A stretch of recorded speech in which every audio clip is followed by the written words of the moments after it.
Okay, here is the beach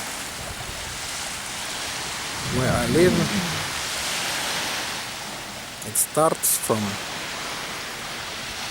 there and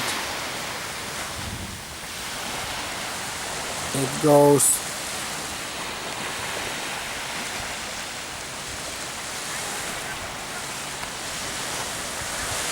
a lot further that we can see at the moment, because there is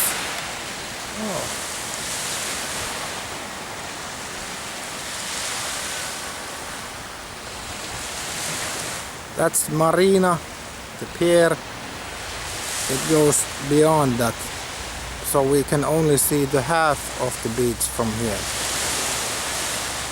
And because it's low season, the beaches are empty.